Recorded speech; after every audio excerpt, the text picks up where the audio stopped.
প্রথমে জানাই আমার শহীদ ভাইদের প্রতি হাজারো সালাম। 16ই ডিসেম্বরে পাকিস্তানি বাহিনীর পরাজিত হয়, আর 16ই ডিসেম্বর এই দিনে বাংলাদেশ স্বাধীনতা অর্জনের স্মরণের এই দিবসটি উদযাপন করা হয়। তাই আমরা সবাই মিলে নবীনগর চলে আসলাম। যারা রক্তের বিনিময়ে আমাদের এই দেশকে বাঁচিয়েছে তাদেরকে লাখো লাখো সালাম এবং অন্তর থেকে আজীবন থাকবে ভালোবাসা।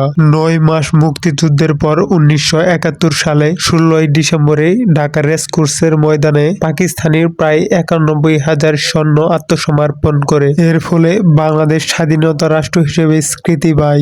লাখো কোটি শহীদের রক্তের বিনিময়ে আমরা এই সোনার বাংলাদেশকে পেয়েছি। 16ই ডিসেম্বর বিজয় দিবস বাংলাদেশের ইতিহাসের সবচেয়ে গৌরবময় একটি দিন। 1971 সালের দীর্ঘ 9 মাস মুক্তিযুদ্ধের পর আমরা অর্জন করি চূড়ান্ত বিজয় এবং স্বাধীনতার সার্বভৌম বাংলাদেশ। তাই 16ই ডিসেম্বর বিজয় দিবসের শুভেচ্ছা শুধু একটি আনুষ্ঠানিক বার্তা নয়, এটি শহীদের প্রতি গভীর শ্রদ্ধা, মুক্তিযোদ্ধাদের প্রতি কৃতজ্ঞতা এবং প্রিয় মাতৃভূমির প্রতি ভালোবাসা প্রকাশ। বিজয়ের এই দিনে লাল সবুজের পতাকার নিচে দাঁড়িয়ে আমরা স্মরণ করি সেই অমর ত্যাগ, যে ত্যাগ আমাদের দিয়েছে স্বাধীনভাবে কথা বলার অধিকার, নিজের পরিচয়ে মাথা উঁচু করে বাঁচার শক্তি। আজকের বাংলাদেশ আরো সুন্দর, ন্যায়ভিত্তিক, সমৃদ্ধ করার শপথ নেওয়ার দিন এই বিজয় দিবস। তাই বিজয়ের চেতনায় উদ্দীপ্ত হয়ে সবাইকে জানাই আন্তরিক শুভেচ্ছা, শুভ বিজয় দিবস। তো আমরা বিজয় দিবস পালন করলাম, সারাদিন এখানে থাকলাম, এখন সন্ধ্যা হয়েছে, এখন আমরা বাড়িতে রওনা দেব আর আপনাদের দেখাবো একটু বর্তমান অবস্থা নবীনগরে কেমন। নবীনগরে এসে যা বুঝলাম,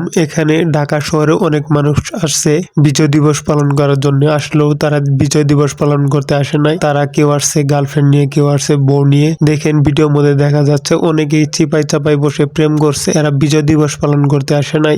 নবীনগরের অবস্থা খুব একটা ভালো না, অনেক ভয়ঙ্কর। কারণ আমরা আসি সকালে, আসার পরে মানুষ তেমন একটা ছিল না, কিন্তু এখন বিকাল বেলা হয়েছে, এখন যে মানুষগুলো হয়েছে এখনকার পা রাখার এখানে জায়গা নেই। আবারও সবার প্রতি সালাম জানিয়ে আমি নিচ্ছি বিদায়। যারা চিপাই চাইবে আছো তাদের জন্য রইল শুভকামনা। সবাই ভালো থাকো, সুস্থ থাকো, আর দেখো, এনজয় করো।